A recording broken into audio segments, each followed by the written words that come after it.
Vou confessar aqui para vocês um erro meu de começo de carreira e que é importante que você leve em consideração. Eu tenho alguns amigos que ligam para mim pedindo conselhos, tá? Não vou mencioná-los, mas porque amo muito eles, mas a minha vontade é puxar a orelha vez ou outra, porque eles estão no começo da carreira, né, iniciando a advocacia, e aí me ligam, né? Ah, amigo, quanto eu cobro? Como é que eu faço? E essas coisas do tipo, né? E aí, vez ou outra, eu sempre falo, amigo, coloca um valor razoável, coloca um valor considerável, tipo assim, ah, vai fazer um divórcio consensual. Cara, pelo menos o valor da tabela do AB, né. E aí, nessas pessoas, vem aquela insegurança: "Meu Deus, e se a pessoa não fechar comigo? O que que eu faço?". Então, nesse vídeo eu quero falar um pouco sobre esse sentimento, tá. Se você não me conhece, eu sou Manassés Lopes, sou advogado, sou professor universitário e tô gravando esse vídeo justamente para falar que eu já estive nesse lugar. E quando a gente dá conselhos, quando a gente dá dicas para alguém, nunca é pensando no mal da pessoa. É sempre pensando como é que ela pode se desenvolver e ter mais segurança na hora de fazer a sua atuação. Eu cobrei já muito errado no começo da minha vida. Primeiro porque eu fazia o valor dos honorários conforme a minha cabeça. Claro, eu olhava a tabela da OAB, né, mas eu fazia ali um valor médio. Eu já ofertava à pessoa um parcelamento em 2, 3 anos para pagar, sendo que a pessoa nem tinha pedido, e às vezes a pessoa queria pagar à vista, então eu fazia esse tipo de situação, e não conhecia muito bem como é que se dava o processar de uma ação. Porque o que que a gente imagina? Que uma ação judicial vai demorar um ano. Não demora um ano, demora 4, 5, 6 anos e parece que a ação judicial não acaba. Eu tenho os meus primeiros processos até hoje comigo. E veja, levar isso em consideração faz com que a gente pense um pouco melhor nos nossos honorários. Porque veja, os honorários são a contraprestação pelo seu trabalho. Se você vai ficar 2, 3, 4 anos numa ação, será que é legítimo você cobrar R$ 3.000? Então pega lá os R$ 3.000, eu não sei fazer esse cálculo agora, mas sei lá, divide por 36 meses, né? Então, R$ 3.000 dividido por 36 meses. Você vai ganhar R$ 83 por mês só. Isso numa ação que duraria 3 anos. Mas imagine então que vai durar mais tempo. E aí, como é que você faz esse cálculo? Porque, né, tem essas questões que fazem parte do nosso cotidiano. E aí o valor dos honorários deve levar em consideração a complexidade do trabalho, deve levar em consideração o tempo que a gente vai levar para fazer essa atuação e as fases do processo. É importante também que se saiba disso, né. Talvez o mais interessante fosse, então, convencionar os honorários por partes, para que você não ficasse fazendo o primeiro, o segundo grau, cumprimento de sentença. Tem gente que coloca até recurso especial extraordinário, o que eu acho uma maluquice no contrato de honorários, mas tem gente que faz para todas as instâncias. E aí, meus amigos, isso é um erro. Isso é um erro por quê? Porque quando você pega a causa, você não sabe o que vai acontecer, você não sabe o quanto vai demorar.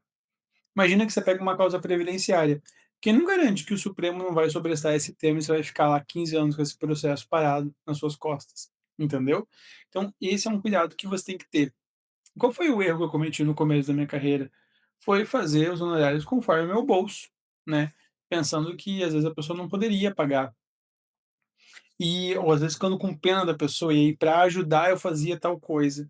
E isso é um erro, porque, isso não é profissional, né. Se você efetivamente quer ajudar uma pessoa, aí o ideal é que você fizesse um pro bono, algo, né, específico para ela. Eu tenho pessoas que eu ajudo aqui no escritório, que são pessoas que eu tenho um carinho e admiração muito grande, e aí eu faço algo para ajudá-las, eh, mas isso não pode ser todo o meu cliente do escritório, né. Como é que fica a tua o teu faturamento? Pagar a equipe, pagar sistema, pagar inteligência artificial, pagar todas as coisas que a gente paga na advocacia, entendeu? Então esse é um cuidado que tem que ter. E aí, claro, né, entender o seguinte: o cliente não pode pagar, e você tá naquela situação: "Bah, o que que eu faço? Não queria deixar a pessoa desassistida". Pois, encaminhe ele à defensoria pública. Defensoria pública é exatamente o lugar para isso. para ajudar aquelas pessoas que não têm condições de ter uma demanda bem atendida, né. Ou melhor, não é que é bem atendida, que na defensoria pública também vai ter atendimento, mas não vai ter atendimento como se fosse um advogado privado, né. Então, talvez com a celeridade que precisaria, eh, né, num caso que é meio urgente. Então acho que essa responsabilidade, hoje eu tenho no meu escritório. "Ah, eu passei a proposta, o cliente não pode", falo: "Ah, então vai na defensoria, a defensoria te atende", né. Por quê? Porque se eu pego essas causas, aí eu começo a pegar várias pequenas causas. E aí daqui a pouco eu tô com um volume gigante de ações para cuidar, para ter responsabilidade, tem que ter uma equipe para isso, porque eu sozinho não vou dar conta de fazer, e não vou estar recebendo para isso. Às vezes nem estar recebendo para pagar a equipe, porque para além disso tem as pessoas que estão inadimplentes. E aí, faz o quê? Né, então acho que esses pontos de atenção em relação aos honorários a gente deve ter, né. Não faça os honorários pensando no seu bolso, faça pensando na sua empresa. Faça o cálculo de quanto custa o seu computador, quanto custa a luz, água, telefone, internet, e qual que é a margem de lucro que você precisa ganhar para poder, ter um salário adequado. Realmente, no começo é muito difícil, né, acho que o começo da advocacia é muito sacrificante, eu sei disso. Mas ao mesmo tempo, se você não aprende a dizer não, a barrar, aí você fica sobrecarregado de ações, e aí você precisa terminar as ações enquanto bons clientes estão chegando. E aí, é extremamente desafiador isso. Então, este é o meu conselho para vocês, tá? Este é o meu conselho para vocês. Quando forem pensar em propósito de honorários, pense numa proposta saudável para você trabalhar. É que você vai receber o dinheiro e que esse dinheiro pagaria-se ao longo de algum tempo pelo seu trabalho, porque as ações judiciais demoram. Beleza, queridos?